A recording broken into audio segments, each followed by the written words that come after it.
Proyecto Machete con Tadeo Palacios. Bienvenidos, chiques, a un nuevo programa de Machete. En Machete creemos que los podcasts deben ser para leer, criticar y ensayar sin miedo. Sin miedo, pero con filo. En esta oportunidad nos acompaña Valeria Román para poder discutir alrededor de su nueva publicación Hágase Buena.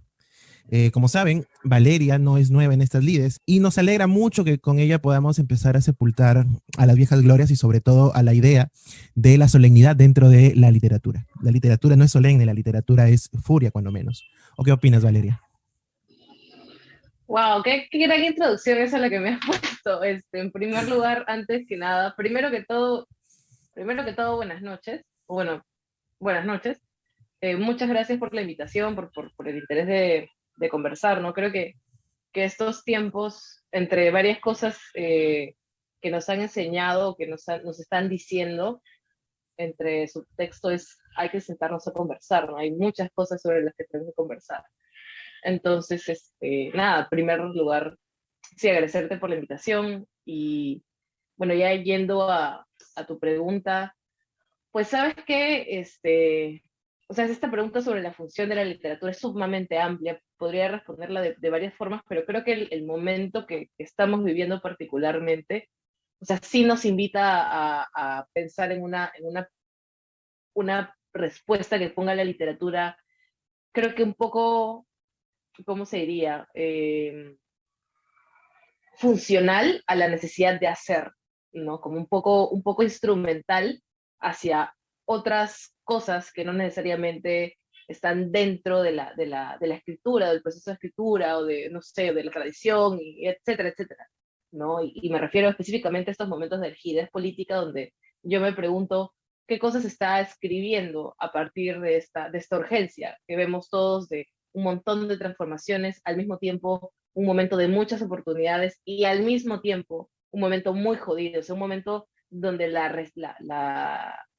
resistencia, si es que podemos utilizar esa palabra ya quedó cancelada, pero, Totalmente.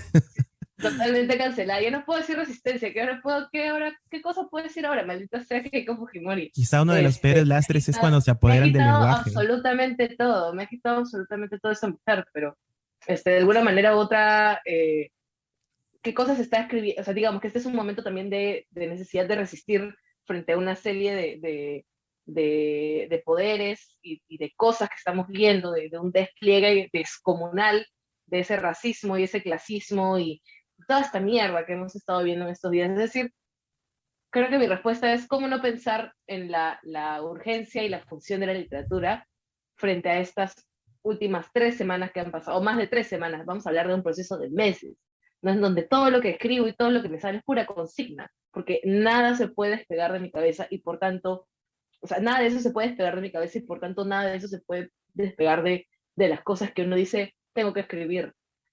Creo que va por ese lado, ¿no? Ahora es un momento de tanta urgencia y ciertamente la literatura no puede con eso. O sea, me refiero a ¿qué hace un poema frente a toda esta impotencia que uno siente, frente a toda esta mierda que uno está viendo, también frente a toda esta esperanza que uno siente? Ahí también como, a pesar de todo, como esta cosa de, hay algo que está pasando, que claro, tiene estos episodios sumamente terribles, pero al mismo tiempo hay algo que está pasando, hay algo que se está removiendo y que no va a ser fácil que vuelva a ser como era antes. Y esto también es una cosa muy, muy importante. Precisamente cuando mencionas esto, no puedo dejar de pensar en lo que Bakhtin señala sobre el hecho de que el lenguaje no es inocente. O sea, todo el lenguaje tiene una carga semántica, política, afectiva, y esa carga deviene en un peso, ¿no? Para quien lo utiliza, pero también para quien se ve acicateado por el lenguaje, para el que se ve tocado por ese lenguaje. Al final, no somos más que cuerpos que son impactados por palabras, y por esto es que dentro de la primera lectura que tuve de Hágase Buena, que por cierto es un poemario que disloca de lo que habías hecho antes, es un estilo sin duda alguna que piensa ya no solo en una funcionalidad del lenguaje en tanto estética, sino también hay una finalidad, como tú misma lo has dicho, ¿no? De consigna. Y estas consignas son las que, a mi parecer, como lector, y seguramente tú me desmentirás o lo secundarás o de repente dirás, ¿sabes qué? Esto no es así. Pero a mí me fascina el hecho de que la literatura tenga una funcionalidad de combate. yo siempre me pregunto, o es algo que me he estado preguntando hace, no muy poco tiempo, que es, ¿qué puede hacer un poema, ¿no? O sea, qué puede hacer un poemario, qué puede hacer un libro frente a todas estas cosas? Y parece una pregunta muy vieja, ¿no? En el sentido de que pareciera que estamos replegando hacia estas discusiones sesenteras, setenteras sobre, no sé, pues el artista comprometido y la función de la literatura en la sociedad y la función de la literatura en un proceso revolucionario, por ejemplo. ¿Estamos en un proceso revolucionario? No lo sé, pero más o menos me entiendes, ¿no? La función de la literatura en un momento álgido. Eh, y claro, o sea, de alguna manera u otra, Ana Cebuena es un libro que piensa de forma muy cercana la tradición de izquierda, de literatura de izquierda, de poesía de izquierda del país y del continente. No solamente me he limitado o al menos cuando he escrito este libro, no solamente he pensado en autores locales, sino pensar sobre todo en lo que escribe Latinoamérica en relación a esta clase de procesos, es decir, la historia de Latinoamérica se repite una y otra vez. Lo que estamos viviendo ahora se ha repetido N veces, por ejemplo.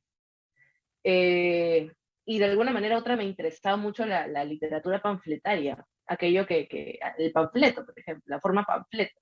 Es una rehabilitación de la forma panfleto, sí, de estas formas grandilocuentes, de estas formas también que tienen esta crudeza de ir hacia lo material porque lo necesario es la consigna. Lo que importa ahí es la consigna, no importa mucho no sé, la forma estética de cómo se presenta, de este tipo de jueguitos, no, importa la consigna. Y eso es lo que me interesaba mucho, me interesaba jugar con esa forma.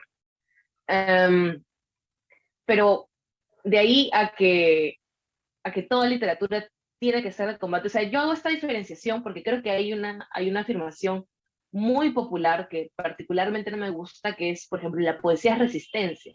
Y normalmente esta afirmación aparece porque, no sé, pues porque la poesía, a diferencia de la narrativa, parece estar en terrenos más ilegibles y de alguna manera u otra no se domestica a las formas tradicionales de comunicación y puede romper, y la puta madre, no sé. Hay como toda una lectura muy, muy sofisticada sobre por qué la poesía es resistencia dentro de esos términos, que yo particularmente considero muy sofisticada puede ser, pero al fin y al cabo, o sea, al afirmar que toda esta cosa es política, por ejemplo, que toda poesía es resistencia política, le estás restando la potencia política que sí tienen esos proyectos pensados desde, no sé, pues pensemos en la tradición izquierda, y hay una posicionalidad muy particular. Entonces también me parece que es una forma muy elegante de nunca posicionarse, porque uno dice, bueno, es que la poesía ya de por sí es resistencia, yo estoy escribiendo contra lenguaje. Qué chula. No es así. Me puse ya muy en confianza, pero es cierto. Yo quería que este sea un libro con posicionalidad. Me interesa la literatura con posicionalidad, por supuesto. Me interesa también la literatura que es capaz de posicionarse, tiene sujetos que se enuncian desde distintos lados. Ana Cebuena es un libro en el que juego con eso, porque Ana como personaje que está en la estructura del libro, que está presente como interlocutora también, o sea, es un personaje al que también le hablan directamente, no es una sola cosa. Ana Cebuena no es solamente una mujer sexuada, ni es tampoco una trabajadora del hogar en el sentido de que hace trabajo doméstico, ni es solamente una asalariada, es esta mezcla viscosa de esta serie de identidades que la rodean.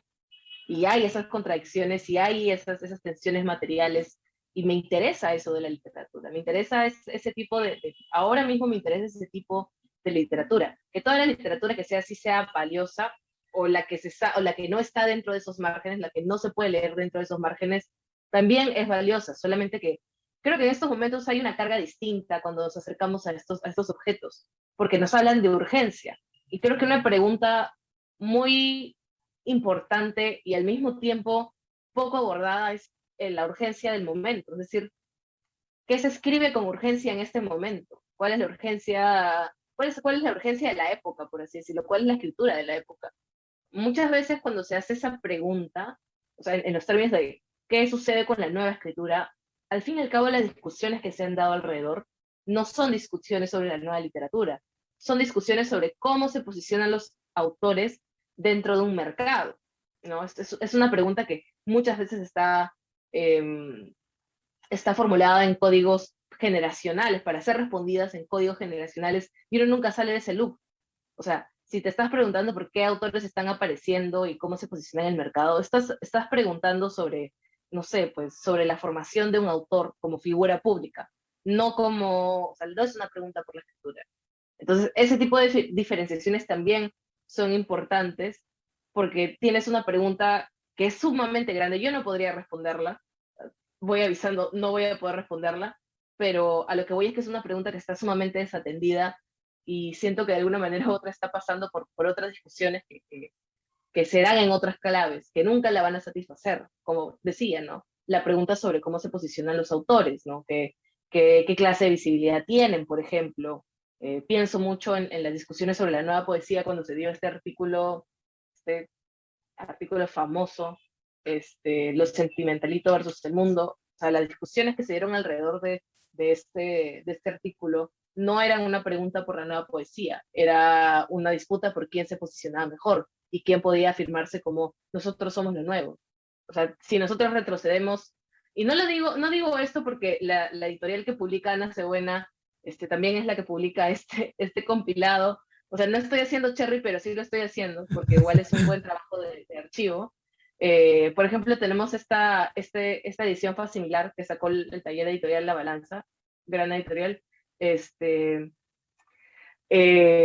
Hora 070, materiales para una época, en donde tienes como todos estos facsimilares de las discusiones ¿cómo se dice?, en los periódicos sobre Hora Cero, ¿no? Y cómo aparecieron ellos y qué opinaban otros poetas jóvenes de la época, otros poetas que no eran Hora Cero, pero que estaban organizados en otros colectivos. O sea, claro, no es idéntico, pero a lo que voy es que la pregunta siempre se estaba haciendo en un corte generacional, ¿no?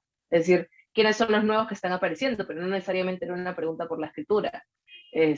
Uno puede ver claramente cómo se lleva ese proceso de posicionamiento y de ciertos discursos que se arman alrededor de un colectivo que no necesariamente finalmente cumplen con lo que el colectivo proponía como no sé, propuesta estética, como propuesta política, incluso propuesta de militancias de la literatura.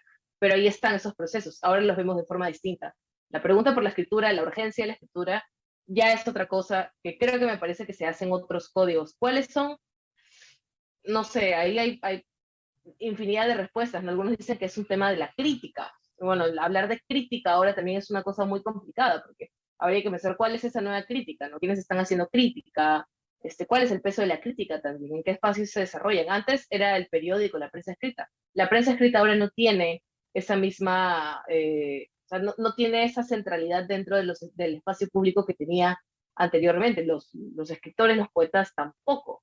Entonces, hay que pensar todas esas cosas, ¿no? Y yo siempre digo, hay que pensar todas esas cosas porque realmente creo que ni siquiera estamos empezando por eso, ¿no? Hay como mucho pastiche alrededor de esas preguntas. Nos remitimos mucho a nuestra historia reciente o la historia reciente de la tradición y no estamos pensando esta época, que es una época sumamente particular. Tenemos muchos procesos históricos, o mejor dicho, procesos políticos, para ser más precisa, que se están llevando a cabo. Hay muchos procesos también de desintegración, hay otra palabra para esto, de precarización, hay estructuras que ya se están haciendo obsoletas. Por ejemplo, pensar en la universidad a raíz de esto también es una cosa importante, porque antes la universidad era una cosa central para la formación de colectivos y de generaciones y relatos sobre generaciones. Ahora, cómo eso actúa, si ahí también están las mismas redes editoriales que antes, o sea, es extenso, ¿no? Pero nada, no sé, creo que me he desviado un poco, pero por ahí va mi respuesta, que es súper larga también, pero bueno. Yo me encuentro totalmente de acuerdo con esta pregunta respecto del posicionamiento del escritor frente al contexto que lo engloba. Naturalmente, no estamos, al menos, inmersos dentro de una temporalidad en la cual la construcción del autor pase unívocamente por su posición política, pero tampoco estamos inmersos, o al menos quiero pensar que no lo estamos todavía, dentro de un contexto en el cual el mercado termina definiendo a los autores, porque eso también termina resultando en un problema sumamente grave, cuando el mercado es el que al final termina dotando de visibilidad y de posicionamiento o gravitación a ciertas figuras en desmedro de otras. Como vemos, son una suerte de polarizaciones que se dan, pero que son conflictos o son tensiones que permanecen, ¿no? Ya lo habías comentado y es algo que me parece acertado.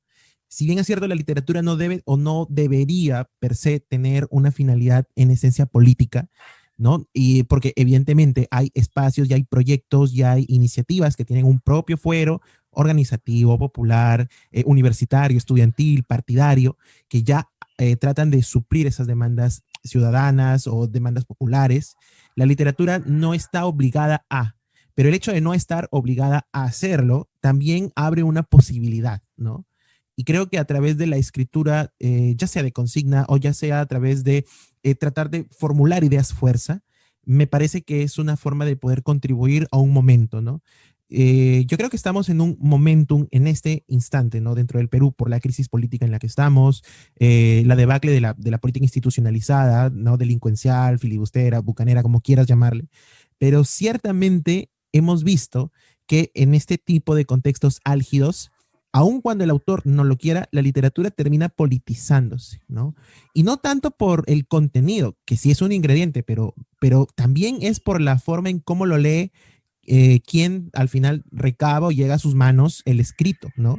Y ahí creo que hay también una importancia del lector, lo cual me permite preguntarte si para ti hay un tipo de lector ideal, o cuando tú escribes estás pensando en algún tipo de lector al que le puedan llegar estos versos de una manera directa, para el que pueda hacer un golpe, o quizá tienes una idea de una especie de lector al que te gustaría que te lea, no lo sé. A mí me gustaría que me lean todo. Quiero que me lean nada más. Estoy súper feliz cada vez que alguien, o sea, realmente lo digo muy en serio, esto no es broma. No, dale. Cada vez que alguien se me ha acercado a decirme, oh, he leído tal cosa, por ejemplo, antes de publicar Ana Cebuena, cuando estaba Feedback, cuando estaba Matrioska también, pero sobre todo Feedback, pasaba mucho con Feedback, me encontraba con gente que me escribía, no sé, al Facebook, al Instagram, o en la calle cuando podías encontrarte con gente, ¿no? En eventos de literatura, qué sé yo. O sea, que alguien se me acerque y me diga como, oye, ¿sabes qué? He leído esto y, pucha, me ha movido mucho, sobre todo esta cosa, ¿no? Me ha movido mucho, me ha causado una impresión. Para mí es una cosa que yo digo, wow, realmente Satisfactoria. todo vale la pena. No, o sea, no sé si es satisfacción necesariamente, pero me hace sentir que si es que he escrito algo y esto está publicado y esto está en el espacio público y esto está produciendo ciertos discursos y está produciendo no sé, como que alguien lo ha leído y ha dicho, mierda, me siento tocado por esto, para mí es como, o sea, vale la pena, como ha valido toda la pena, ha valido sentarme horas, madrugadas, escribiendo como estúpida, como loca, obsesionada por tal palabra, por tal cosa, es como, vale la pena. Eso me parece extraordinario. O sea, eh, Feedback, por ejemplo, bueno, Matrioska también, Ana Cebuena también, son libros que están muy cargados de cosas que particularmente pienso y siento, y esto no es una novedad, ¿no? Pero a lo que voy es que también tienen una carga personal, vamos a ponerlo así, importante, hay una vivencia detrás, ¿no? Mucha de la materia con la que escribo es de cosas que suceden, que me han sucedido, que yo he visto, que no sé, que me han tocado. Entonces, esta forma de tocar, ¿no? De imprimir, de que haya, no sé, de que alguien le diga como mierda, esto me está hablando, como yo leo a otra gente y digo, mierda, esto me habla, esto es, pucha, es lo más hermoso que he leído hasta ahora. Como que a veces me pasa eso, siempre, soy como que un poco una lectora, un poco eh, como que maxifico todo, y si leo un libro y me ha gustado, para mí es como la mejor cosa que he leído en toda mi vida, hasta que leo otro libro y Hasta el también momento, ¿no? es la mejor cosa que he leído en mi vida. Es como tengo esos momentos cada semana, ¿no? La gente no me cree, pero es así, cada vez que leo un libro nuevo, como que estoy así, wow, es lo mejor que me ha pasado en mi vida. Entonces, cuando Pero es alguien parte llega también y de, me ¿no? dice, Es como también sí, parte del lector definitivamente, y del el asombro. Al final, yo creo que ese asombro es el que sí, alimenta sí, luego sí, la sí. escritura. sí, totalmente. Y decía, ¿no? Como, creo que la clase de lector, si yo, cuando escribo no pienso en un lector. Cuando escribo, no sé, es como, yo siento que es una conversación conmigo misma, es como, a veces es una locura. Es como remar a contracorriente, entonces yo realmente no sé muy bien a quién le estoy escribiendo, pero sí es una batalla conmigo misma porque soy muy obsesionada con esto de que esta palabra no encaja acá, esto de acá no me cuadra, pucha, si lo leo entero hay una cosa que no me cuadra, o sea, si lo leo entero no tengo este efecto que quiero que tenga, o sea, es como una cosa un arreglo muy personal, o sea, es un arreglo muy propio y cuando sale afuera, cuando me topo con el trabajo de un editor, como fue trabajar con Beto para hacer Ana Cervena, y luego con las impresiones, es otra cosa. Pero al menos ese proceso, no estoy pensando en un lector en particular. Ahora, sí es cierto que en relación sobre todo a Ana Cervena, que es un libro que ciertamente tiene una huella muy particular con respecto a la escritura de mujeres.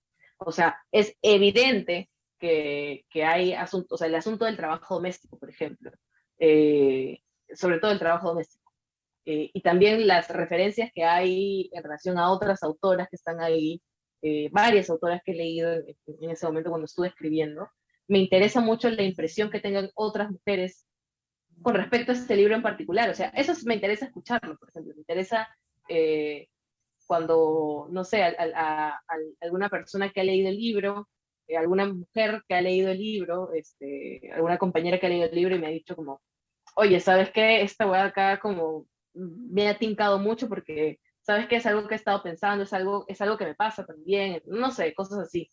Eso de ahí me interesa esas impresiones, ¿no? Me interesa saber qué piensas al respecto, o sea, realmente te tinca algo, es como, ¿lo sientes tuyo también? Esas cosas me interesan, ¿no? Eh, Creo que a veces Justamente, no estoy pensando, como les decía, en un lector, pero luego encontrarme con lectores que vienen de distintos, o sea, de distintas, ¿cómo se dice esto? Como que de distintos contextos, eh, sí, ese encuentro es increíble porque realmente no esperas mucho en el sentido que no tienes algún tipo de expectativa sobre qué pueda producir en otro, pero hay reacciones y son reacciones distintas y a veces también son reacciones que están muy concatenadas y eso es muy bacán.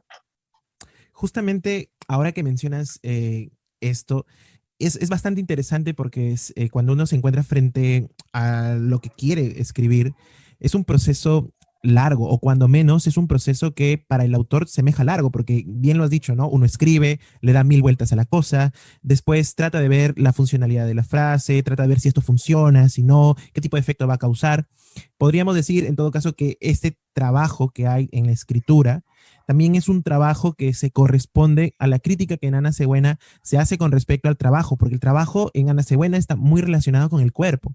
Entonces, dentro de esta funcionalidad y esta relación entre trabajo doméstico y cuerpo, trabajo precarizado y sujeto que está siendo gironeado, que está siendo vívidamente disminuido, hay una relación que es manifiesta y la hay, por ejemplo, en frases como tu carne también es hedionda, no apesta a otra cosa que no sea Esta otra trabajo. cosa que sea trabajo. Y esa, Esa es la única que me sé.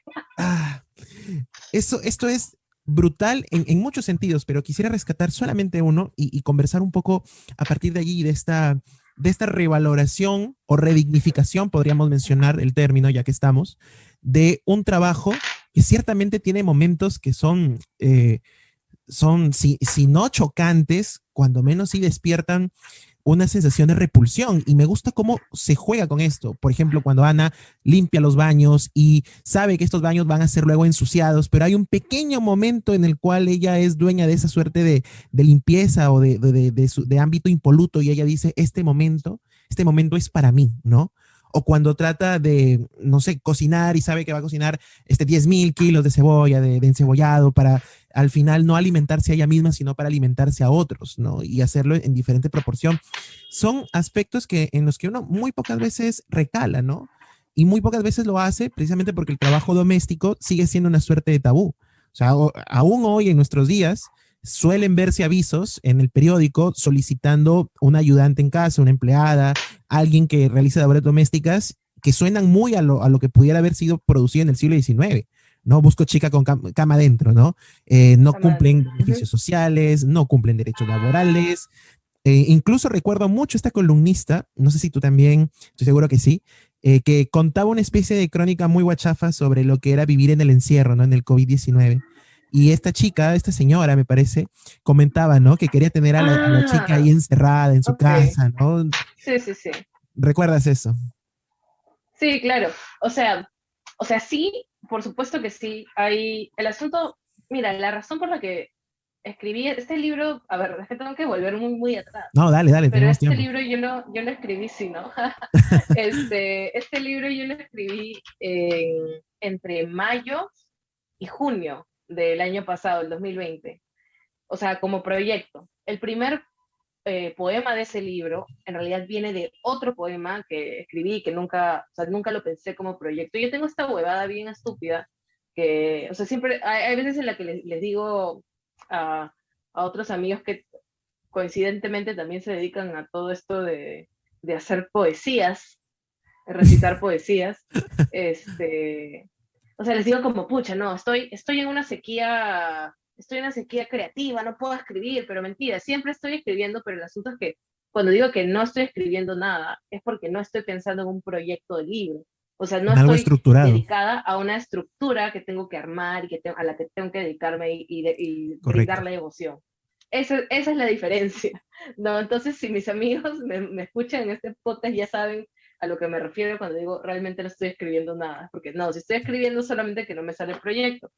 Y bueno, el asunto es que este texto lo realizo entre esos meses, como que ya un poco asimilando que nos vamos a quedar encerrados un buen tiempo, pero también asimilando el hecho de que hay tantas cosas en ese momento que comienzan hasta ahora, ¿no? Pero en ese momento tantas cosas comenzaron a salir a la luz, a salir como que, no salir a la luz, sino a volver a pensarse, porque era absurda la situación en la que estábamos viviendo, con todos parados, o sea, por ejemplo, el tema de los trabajadores esenciales, lo esenciales que son esos trabajadores que muchas veces o sea, antes de la pandemia eran como trabajadores sumamente, hasta ahora lo son, pero sumamente precarizados, con sueldos de mierda, o sea, en situaciones de peligro constantes y que ahora sí son héroes y ahora sí, bravo, ¿no? A los recogedores de basura, increíbles, ¿no? Pero antes una mierda, antes una mierda sus derechos, antes una mierda su seguridad en el trabajo, ahora también, Totalmente. pero en ese momento todo el mundo salía a aplaudir a las 8 de la noche. Bueno, y una de las cosas que estaba ahí en boga,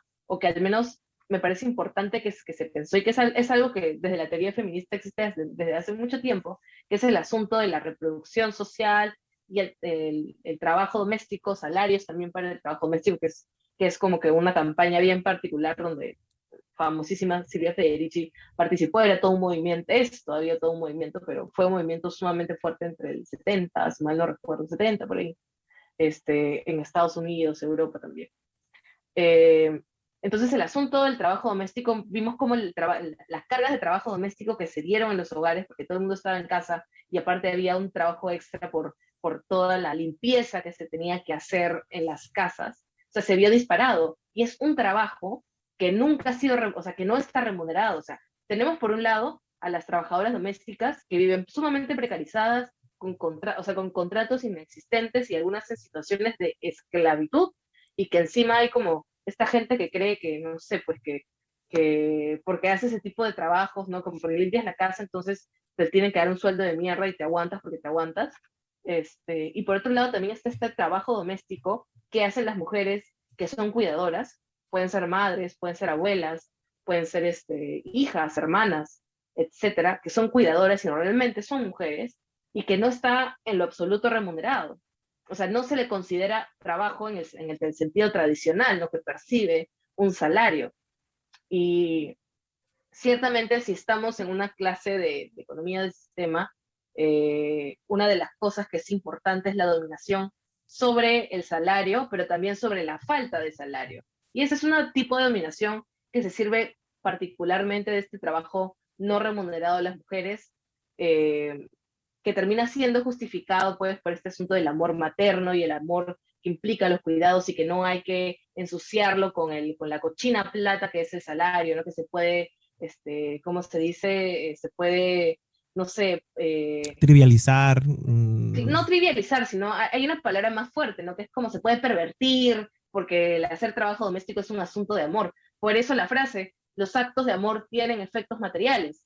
Una se desvive por el amor hacia su familia y hacia la gente que cuida, o sea, se desvive literalmente la carne, se le gasta, consumes horas haciendo cosas, sacando, o sea, es toda una operación también mental, es un cansancio mental, es un cansancio físico, pensar en mañana tengo que cocinar para tantas personas, tengo que sacar la carne, la res del refrigerador para que la mañana siguiente haya y tengo que pensar cuánto va a alcanzar en el mercado para que haya durante una semana, a estirar. Son actos de amor que ciertamente desgastan a una persona. Entonces, o sea, a partir de toda esa reflexión comienza a aparecer Ana Cebuena.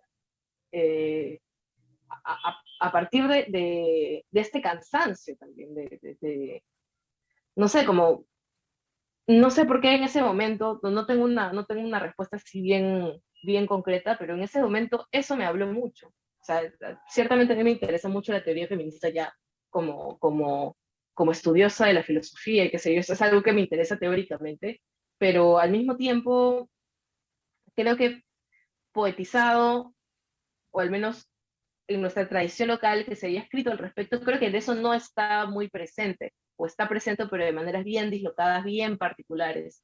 Y O por como eso me parte de, interesó de mucho. conjuntos que no son estructurados precisamente en este eje, ¿no? Sí, o sea, por eso, no, o sea, te digo, es como está muy disperso y por eso me interesa escribir sobre eso porque es algo que particularmente yo también he visto, yo también he vivido. Eh, o sea, como nota así sumamente personal. Por ejemplo, mi familia, al menos la familia con la que vivo, que es con la de mi vieja, mi madre, no le gusta que le diga mi vieja, pero ya me acostumbré, así que.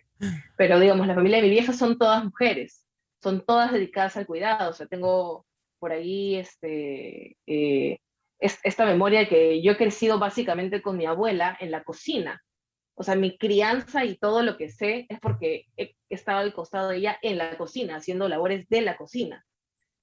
Ese tipo de cosas son las que he pensado cuando estaba escribiendo este libro, ¿no? Y también los efectos de toda esa carga, eh, no sé cómo decirla, ¿no? Material, de cargar con este amor no remunerado, ¿no?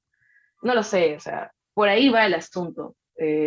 A veces es muy raro hablar de por qué uno escribe sobre ciertas cosas, o sea, por qué hay cierta pulsión al respecto, por qué uno elige abordar las cosas como las aborda en un libro como ese, por qué los actos de amor tienen efectos materiales, o por qué Ana rasca pule las heces del día, la mierda seca y también las beterragas y la otra mierda por ahí. A veces escribo mucho sobre heces, eso es algo que he notado bastante, no sé por qué. Justamente hay una Por parte, ahí sí hay un psicoanalista, ¿no? Pues podemos sentarnos a hablar un rato y le puedo contar qué onda con eso, pero más allá de eso, a veces es muy raro hablar de por qué uno escribe ciertas cosas, ¿no? Es como uno, y eso me pasa mucho, lo he conversado con otros amigos queridos que también resulta que son poetas, y y o sea, a veces cuando uno trata de ultrateorizar por qué escribes sobre algo, o sea, por qué hiciste esta estructura así, por qué utilizaste esas palabras, qué estás, a veces no tiene sentido, porque al fin y al cabo otra persona lo va a leer y o sea, se lo va a apropiar como sea. No digo que, digamos, toda interpretación sea válida y qué sé yo, pero ciertamente cuando alguien lee un libro se lo hace suyo, lo que piensas de lo que has escrito no interesa. Y a veces también el ultrateorizar por qué uno está haciendo eso es sumamente, es un ejercicio jodido, es un ejercicio que no tiene sentido a veces. No sé, que es como inútil, es como ir hacia un pozo sin fondo. Nunca vas a llegar a una respuesta muy concreta, que digamos, o sea, ciertamente tengo intereses en particulares, tengo preferencias políticas que me interesan mostrar, que me interesan, o sea, me interesa posicionarme desde ahí, pero al mismo tiempo, y yo me gusta reconocerlo, hay cosas que las he puesto ahí porque he sentido que han tenido que estar ahí y ya, al carajo. Es una champa así, pero es una champa monumental. O sea, a veces yo leo Ana Buena porque me gusta leerlo, porque es un libro que me ha gustado escribir y digo, mierda, ¿qué tal champa? No sé cómo chucha se me ha ocurrido eso, pero wow, ahí está. Y eso me parece increíble. No sé si a otros escritores les sucederá lo mismo, pero a mí me sucede, yo misma me sorprendo, digo, ¿por qué puse esto? O sea, está increíble, me gusta un montón que esté ahí, pero wow, Hay una no funcionalidad sé. también de la intuición, ¿no? Y esta intuición creo que también apunta a algo bastante lúdico dentro de la creación literaria, porque al final uno puede tener una idea y trazar una suerte de plan o una suerte de estructura, pero termina ganándole esta pulsión, ¿no? Y de la nada, ¡zas! La poesía excrementicia, como mencionas justamente en uno de los versos, haces una crítica precisamente a la poesía vacua, ¿no? Y la llamas como esto, ¿no? Como una suerte, y no lo había reparado, ¿sabes? Hasta ahora que mencionas que tienes una suerte de fijación con esto y haces un Con la llamado mierda, con a la los ciencia. psicoanalistas. Claro, es como, no sé, veo un poema sobre caca y digo, wow, esta es mi mierda y yo estoy, me gusta esto, ¿no? Como, sí. Es Es una como cuestión, estoy terminando un poema y digo, ay, ya no sé qué ponerle, pongo por ahí, mierda, ese es, caca, no sé. hay una Es una, tradición es una también figura bacán. fuerte, sí, sí, La mierda como, no sé, como un elemento de la poesía es una cosa muy interesante desde mi punto de vista, en el sentido de que es un contraste, no es un contraste muy particular. y es que no Como, hay eufemismos, ¿no? Para la mierda, no, no puedes tú no, disfrazar lo que es. Entonces hay una potencia no, ahí. y muy aparte de eso es como una, o sea, uno relaciona las heces, la caca, con una serie de, un abanico de sensaciones, porque a lo que me refiero es que no solamente es el asco, también es el pudor, porque uno también hace caca y mira su propia mierda, y no sé por qué estamos hablando de esto, pero a lo que me refiero es que es un contraste, Jack ¿no? estaría Hay, emocionado, ¿no? Él también tiene no, todo, mierda, todo un no tratado. me lo menciono, pero no, pero a lo que voy es que, me acuerdo que una vez me mencionaron esto, que una vez alguien me dijo, oye, tu poesía no es muy bonita, pero sí, sí es buena. Y siempre se me quedó eso, no es bonita, Pero en el bueno, sentido de que, o sea, no, claro, o sea, hay por ahí un poco de brutalidad, me gusta que sea directo, que sea crudo, que diga cosas fuertes, o sea, tampoco es que me voy por el tema de que, ya voy a poner como cosas grotescas y para hacer ujú. contraste cada rato y Claro, ay, no, no como hacerlo de forma no, o gratuita. sea, no va por ese lado, pero ciertamente me gusta ese contraste porque, no sé, es una forma de darle sentido porque uno está tan empecinado a escribir. O sea, no me interesa hacer, no sé, cosas bellas, en el sentido de que, no sé, o sea, fácil no es bello al ojo de todo el mundo. Me interesa hacer cosas que dejen una marca. Hay este poema de Montserrat Álvarez en Zona Dark, que a mí me gusta recitarlo mucho, donde dice como, pero a veces la poesía tiene que ir más lejos que el amor y más lejos que todo y romper cosas. Esa cosa de ahí, a pesar que a veces suene como muy, muy rollo así de, no sé, de poeta maldito, que está como, poesía y Subte. bohemia, como que, claro, pero o sea, no sé, a veces me pregunto qué otro sentido habría para escribir si no es romper cosas a veces, ¿no? O sea, La ¿por qué ruptura es escribir fundamental poesía? aquí. Ujú. Sí, o sea, pero es que no es una ruptura por ruptura, no es como que no es romper por romper, hay una lógica al momento de romper, hay una Ujú. lógica al momento de hacer contrastes grotescos, hay un momento para, para hablar de cosas crudas, o sea, hay una razón para, y eso es lo que me interesa. ¿Sabes qué cosa me gusta también a partir de este personaje de Ana Cebuena? Que constantemente está destruyendo a la figura del ángel del hogar, ¿no? Tú sabes, esta noción de que la mujer está estética, funcional y estructuralmente coactada, como bien dices, a estos actos de amor, actos de crianza, de cuidado, y que le es imposible salir de esta lógica porque pensarlo materialmente ya devendría o se supondría una actitud sumamente perversa. Oye, ¿quién le cobra a los hijos, no? ¿Quién le cobra al esposo, quién le cobra al marido? Pero ciertamente hay Yo le aquí cobraría a mi marido, por si claro, acaso. y hay un debate, hay un debate que es fundamental, porque esto ya se viene tratando desde hace décadas, y es pensar en una asignación o pensar en una suerte de trabajo remunerado del hogar.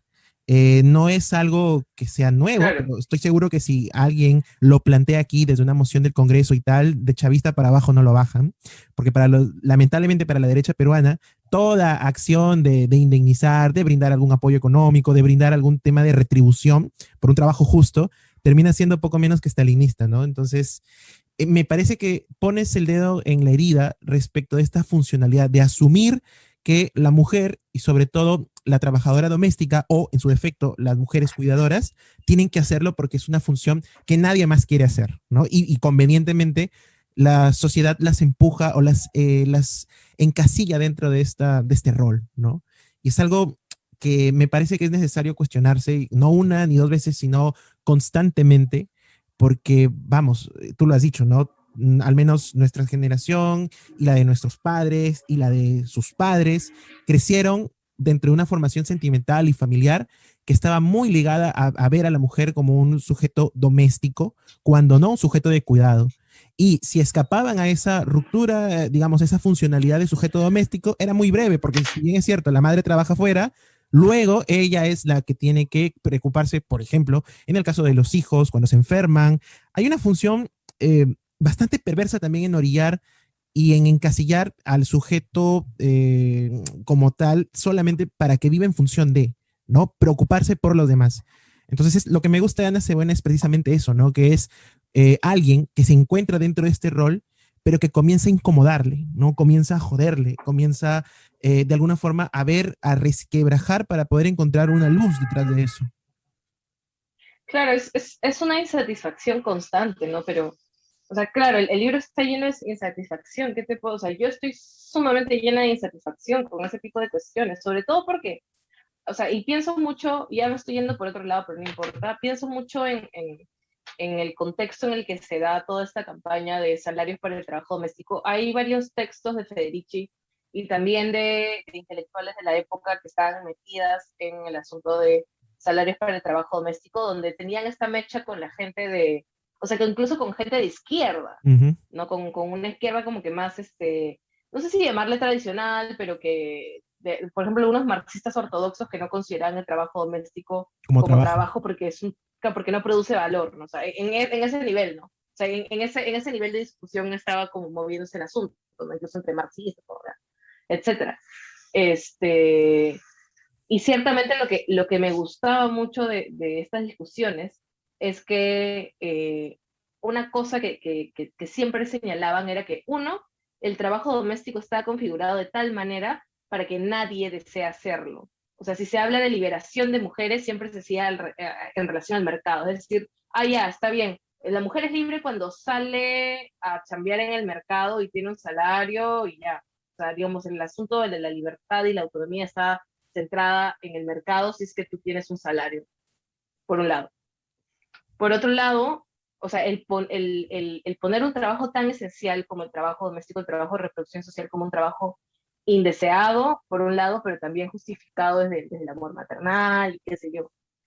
Y lo que me gustaba mucho de estas respuestas que daban hacia este tipo de cuestionamientos era que el cuestionar el trabajo doméstico significaba cuestionar toda la estructura económica y por tanto las jerarquías sociales o las relaciones de dominación que se desprenden de esta, ¿no? Es como si las mujeres, por ejemplo, en masa decidieran no realizar trabajo doméstico en lo absoluto, o sea, no dedicarse a la reproducción social, todo se cae, todo se va a la mierda, o sea, ya lo vimos ahora, o sea, paran unos y nos vamos todos al carajo. Los trabajadores agricultores, sin ellos, nos vamos absolutamente todos al carajo, ¿no? Si Lima Totalmente. quiere independizarse, puta, pichula, porque el 70% de lo que consume se produce afuera. ¿Y qué van a vivir de Plaza Vea, de mi banda tienen abajo, tienen abajo sus Sus plantaciones, huertos no lo sé, ¿no?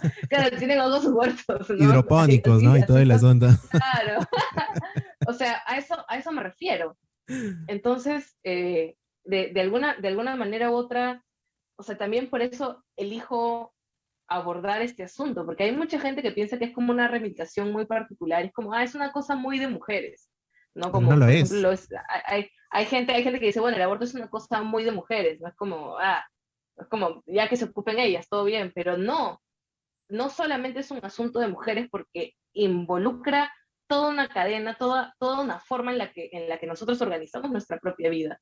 ¿Cómo Totalmente. sería o sea, cómo sería la vida si es que el trabajo doméstico estuviera organizado de otra forma? Si fuera más bien un trabajo que se considera Remunerado. necesario y deseable. O sea, la remuneración, o sea, el asunto de la remuneración entra porque evidentemente estamos en una economía capitalista y el salario es también una forma de reconocimiento, claro que sí, y es reconocer que tiene un valor específico en la propia reproducción del capital, ¿no? Y esa reflexión me parece sumamente poderosa.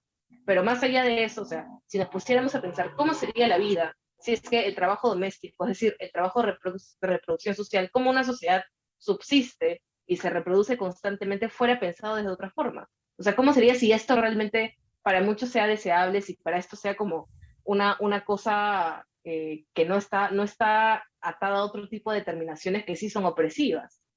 O sea, esas preguntas son esenciales y ahí hay una potencia política enorme. Y entre todas las potencias políticas que tiene también está el de organizar la insatisfacción. Como te decía, es un libro que yo hice desde mucha insatisfacción, desde mucho como, carajo, hay algo que me está jodiendo la cabeza hace tiempo y quiero escribirlo, ¿no?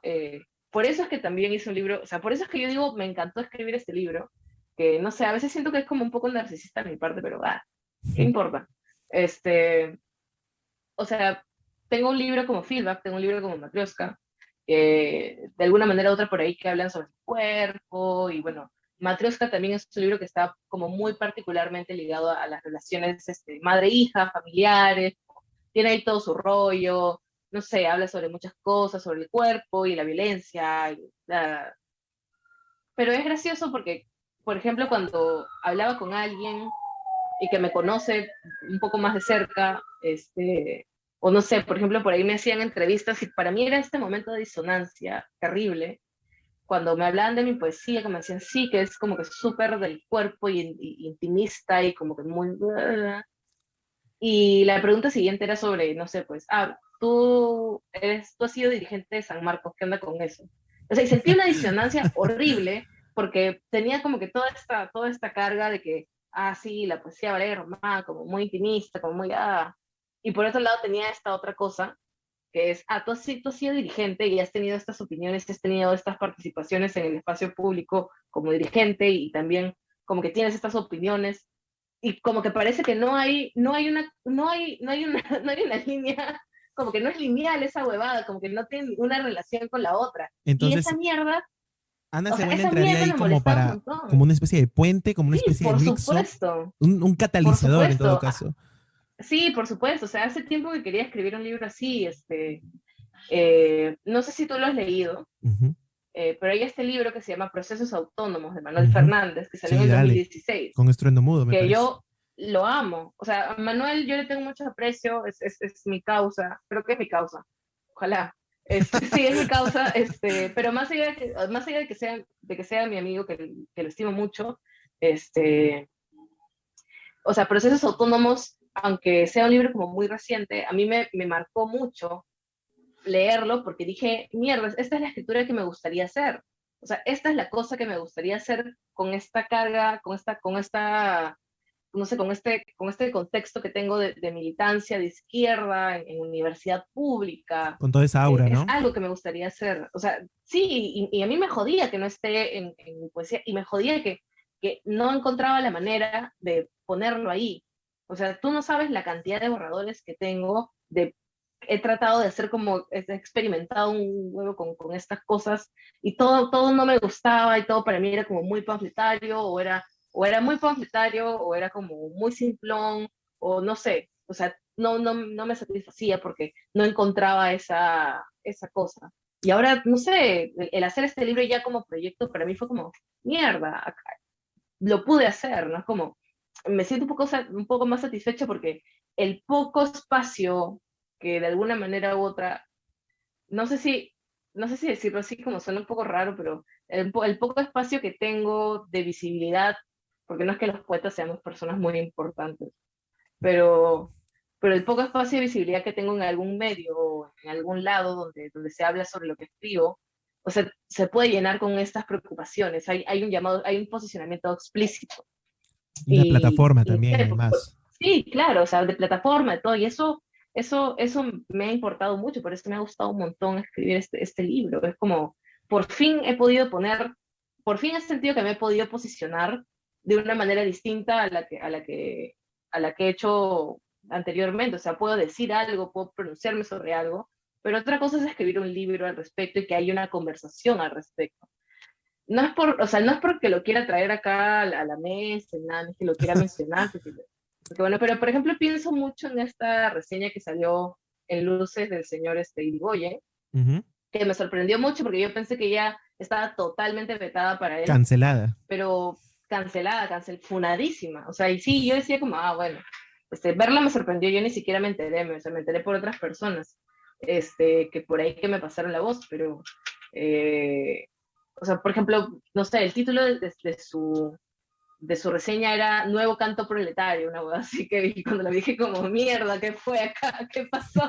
Irigoyen, José Carlos Irigoyen es el rojo de los Miro Quesada, ¿qué está pasando? Un cómic, ¿no? Dije, Literalmente era claro, como una es el reseña a comunista, un libro de es el Kollontai. comunista, claro, es como, o sea, como se está acomodando el régimen, ¿no? Como ya sabía que Castillo entraba, era como, ya, vamos a hacerla, pero no, ya, más allá de eso, o sea, esa reseña tiene una carga particular sobre la temática del libro, y así con otros comentarios al libro. Entonces, o sea, es interesante porque el pensar en libro trae una situación particular, trae otro tipo de discusiones que están relacionadas y que ya no solamente se trata sobre, este es el nuevo libro de Valeria Román y es algo distinto a lo que ha hecho ella anteriormente, sino este libro trata sobre estas cosas, podemos hablar sobre esto. O sea, por ejemplo, ¿no? Pienso y no, nuevamente no es por hacer cherry, pero pienso en Constitución Política del Perú de Santiago Vera, que también lo publicó la editorial La La Balanza, balanza. que en realidad es un texto pucha, hermoso. Es como que cada vez que lo leo nuevamente pienso, maldita sea Santiago Vera, yo quería escribir este libro, puta madre, o sea, realmente me hubiera gustado escribir este libro, pero es chistoso porque es un libro también sumamente coyuntural, y discutir sobre este libro que ha escrito Santiago ya no solamente es discutir sobre el libro que ha escrito Santiago, sino todo lo que implica, el poetizar la Constitución, o no poetizarla, pero utilizarla contra ella misma para ser un objeto de crítica. O sea, ¿y qué onda con la conformación de una constitución en un momento como este? Por ejemplo, ¿no? Ya la conversación sobre ese libro debe ser mucho más extensa, pero a eso me refiero, a que al fin y al cabo publicar un libro no solamente es como, yo como autor estoy dando una nueva propuesta, o fácil que por ahí he sacado algo que no es lo que he escrito anteriormente, sino también es poner cosas sobre la mesa cuando se habla del libro, que ya no tienen que ver con uno, no tienen que ver con N cosas. Eso es importante porque, a ver, siempre está esta discusión, una discusión de larga data, súper bizantina, pero que creo que es imposible que nos desliguemos de esto. Y de hecho, a lo largo de la conversación, esto ha sido parte de una suerte de escenografía en la cual nos hemos estado moviendo, ¿no? Y es precisamente este riesgo que representa el aludir a temas que sin duda la literatura viabiliza, pero que terminan de alguna forma desbordándola, ¿no? Ya es el tema de la coyuntura social, es el tema de la crítica, es el tema de la política, pero sin caer en el panfletarismo, ¿no? Tú mencionabas, y de hecho es algo muy curioso, porque aun cuando la estructura de Ana Cebuena recuerda mucho a los manifiestos y panfletos de los 70 u 80, no cae en este panfletarismo, digamos, en la cual la consigna termina comiéndose el fondo o termina comiéndose la propuesta estética. Y es una suerte al menos como yo lo veo, me parece a veces un suerte de trabajo de equilibrista, ¿no? Tratar de buscar o tratar de caminar a ver hacia dónde vamos, ¿no? De hecho, el podcast en el que estamos se llama Machete precisamente porque hay una respuesta de reivindicación, hay una respuesta política, pero también porque pensaba en que a veces instrumentos como estos, como el machete, que es tosco, que es feo, que es brusco, ¿no? Sirve muchas veces para despejar el camino, sirve para quitar la maleza, quitar los lastres. Y pensaba en esto que mencionabas, ¿no? De que la poesía en realidad no tiene por qué ser bonita en los términos coloquiales o comunes a los cuales estamos acostumbrados a entender lo bonito, lo estético, sino que tiene que ser una buena poesía, un buen trabajo de prosa, un buen trabajo novelístico, un buen trabajo de ensayo. Y creo que eso es lo que podríamos extraer de esta situación, ¿no? Ahora, yo quiero más o menos ir cerrando este diálogo preguntándote algo que seguramente todo el mundo se está preguntando, y es, ¿qué significa la C en Ana Cebuena? Castillo. ¡Ah! ¡Vamos, profe! Oh, No, qué buena. ¿qué significa la C? Claro, la C es de Castillo. La C es de Castillo, por supuesto. Yo Obviamente, lo tenía que ser, visioné. ¿no? Desde mayo del 2020 ya estaba como Castillo, no.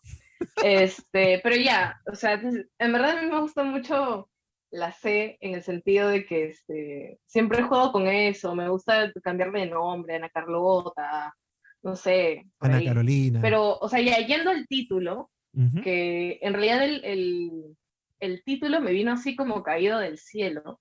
tal cual. O sea, obviamente es una España, o sea, es una castellanización del Johnny B. Good, o Ujú. sea, que es como, claro, es como, en verdad es Juan C. Bueno, que también me lo robé de por ahí un usuario de internet, que que también eso es un gran amigo mío que lo quiero bastante. Y es esta canción de Men and Pero Words, me que, parece también, ¿no? Johnny Bigot. Ujú. sí, no, ni Sí, idea, o sí. sea, yo la conozco de Chuck Berry, pero ya, el asunto es que o sea, lo que estaba buscando era un nombre muy particular del personaje, o sea, quería concatenar un libro alrededor de un personaje, de alguien que esté hablando. Me gusta mucho la poesía que tiene esta facultad de hacer o sea, de construir grandes discursos desde yo, como tener una voz omnipotente que le está hablando, pero a la vida misma, Ujú. ¿no? Es algo así como que una mezcla entre la Biblia y la Constitución, ¿no?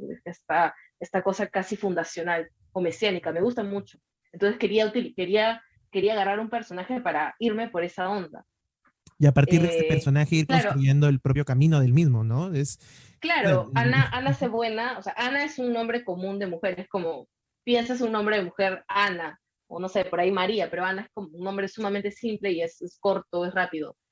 Y claro, el Cebuena es de alguna manera u otra tiene una carga bien particular, ¿no? Es el ser bueno. El libro también está claro, plagado de estas tensiones entre lo que uno podría considerar como comportarse bien, comportarse en los espacios en los que uno está designado, ser bueno, pero también ser buena, que ser buena también tiene una carga bien particular, o sea, en relación a cómo estamos, no sé, pues, no sé si configuradas es la palabra, pero pareciera que fuéramos robots, pero sí, de alguna manera u otra, formadas, educadas, muchas mujeres, ¿no? Que al fin y al cabo, a pesar de que muchas salimos a no sé, pues, o sea, nuestra idea no es fácil tener familia o no sé, pues estamos ya en caminos a ser profesionales, al fin y al cabo estamos sumamente eh, sumergidas en esta idea patriarcal de cómo tiene que ser una mujer, ¿no? En casa y cómo tiene que comportarse y cuál es su proyecto futuro, el colmar de, esa pucha, suerte de ser, expectativas, ¿no? Que se esperan de, claro, lo que los hombres que es esperan un de. aspecto, claro, totalmente, entonces está ese juego ahí, ¿no? Que algunos los han notado, otros no, porque me decían, ¿por qué está en minúsculas? ¿No? ¿Por qué? Porque a mí no me gustan las mayúsculas, o sea, realmente si alguien me pregunta por qué escribes en minúscula, no tiene ningún significado, que es simple, estéticamente no me gustan las mayúsculas. O sea, no me gusta que un texto empiece con mayúscula, tiene que estar todo en mayúscula o todo en minúscula, si no, no funciona. Es una Pero muy apuesta aparte de formal. eso, es una Ujú. apuesta formal, efectivamente, totalmente, yo reivindico la minúscula, totalmente, pero la razón también por la que Ana Cebuena, como título está en minúscula, se escribe con minúscula, es porque al fin y al cabo es un nombre propio, sí, pero tampoco es un nombre propio. O sea, no lo es al fin y al cabo, no está con mayúscula, ya no es un nombre propio. O sea, la propia Ana, o sea, como personaje, es un personaje que no es propia de sí misma, o sea, se está constantemente batallando con otras cosas que fácil, es un poco rara esta frase, ¿no? Porque es como súper cliché, pero que no la dejan ser persona, ¿no? O es asalariada, o es, Cuidadora. no sé, mujer en tanto mujer, o es no sé, pues es cuidadora o lo que sea. Son esas tensiones también. O es hija, o bueno, no está explícito, también podría ser madre, qué sé yo, ¿quién chucha es Ana? No lo sé. Ana es muchas cosas, pero al fin y al cabo no es propia, no es autónoma de sí. Y creo que ese libro está sumergido en ese tipo de cosas, en ese tipo de tensiones. La virtud igual de la polisemia colabora para que el lector o la lectora pueda también ponerse en los zapatos de Ana. y tratar Sí, por supuesto. de ver esta suerte de despersonalización del nombre en minúsculas, como si fuera un sustantivo común, ¿no? Es decir, algo que ya está vaciado o despersonalizado. Pero me gusta el juego que hace Ana de tratar de, en ese contexto sumamente adverso, de ir desmoronando esa despersonalización, porque hay también una voz de Ana que trata de encontrarse, ¿no? Aún en las situaciones más escatológicas, y de eso el libro tiene mucho. Y fácilmente uno podría identificarse con estas situaciones, ya sea desde el papel de Ana, como también dentro de estos imperativos sociales que le exigen a Ana ser buena, ¿no?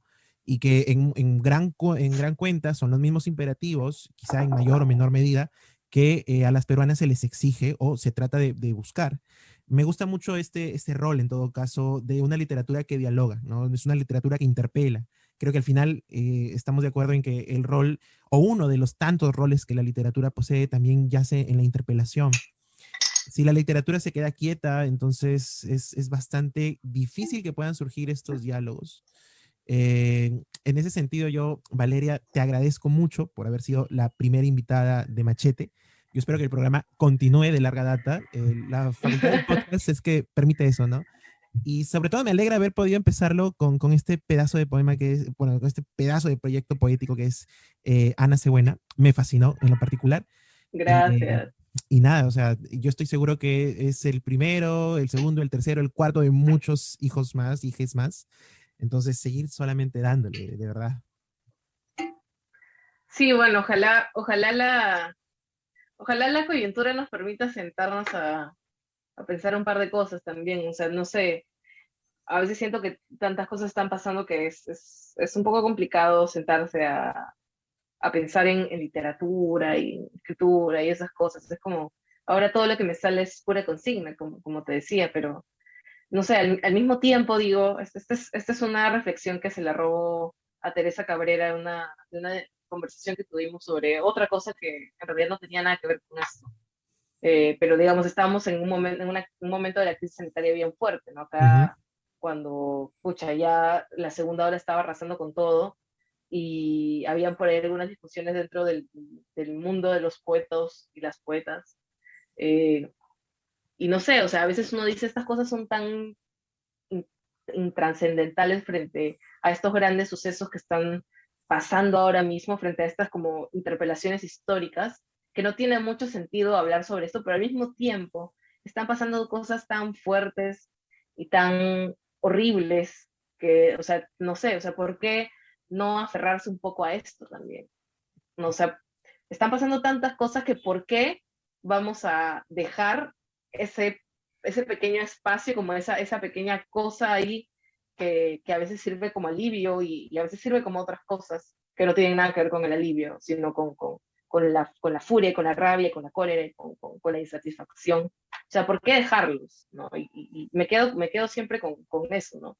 Eh, o sea, me gustaría mucho que realmente esta pregunta por la urgencia sea algo, no sé si discutido de forma más seria, porque fácil eso se entiende como esta vaina la tenemos que dejar a los críticos y a los entendidos, pero sí revisar un toque ese, ¿no? Cuál es la urgencia de estos tiempos? Estamos frente a cambios profundos, o sea, para bien o para mal. Yo espero que para bien, porque le tengo mucha fe a una asamblea constituyente, le tengo mucha fe, y a mí no me da miedo decirlo, le tengo mucha fe a un gobierno del profesor Pedro Castillo, del presidente electo Pedro Castillo, pero también transformaciones que de alguna manera vienen desde otro lado, que no es el de la transformación con esperanza, sino, no sé, pues del desastre y de las crisis.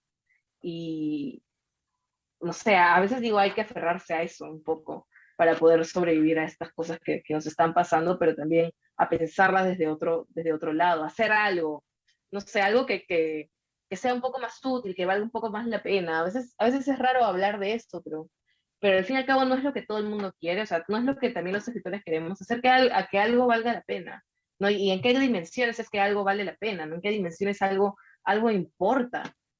Y creo que en estos momentos es donde más nos hace pensar eso, ¿no? ¿Qué onda con lo que estamos escribiendo? Esa es una pregunta bien fuerte. Hay gente que piensa que es fácil responder, pero no. ¿Pero qué onda? ¿Qué onda con eso?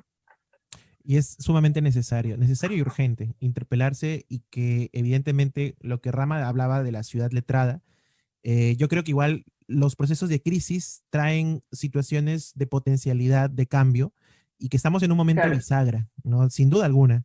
Es un momento en el cual me auno a tus esperanzas también, confío en que podemos hacer algo. Ya desde la sola idea de quebrar el pacto de silencio de estos últimos 30 años de desregulación, de precarización, de persecución, ya es un primer hito. Ahora solamente tenemos que ver hacia dónde nos dirigimos y con qué velocidad damos esos pasos, que creo yo es algo importante hacer incluso desde el propio lenguaje. Te agradezco mucho, Valeria, y les agradezco a ustedes que han sintonizado este espacio. No se olviden de seguirnos en nuestras redes sociales y recuerden que Proyecto Machete es un espacio para leer, criticar y ensayar sin miedo y con filo. Muchas gracias.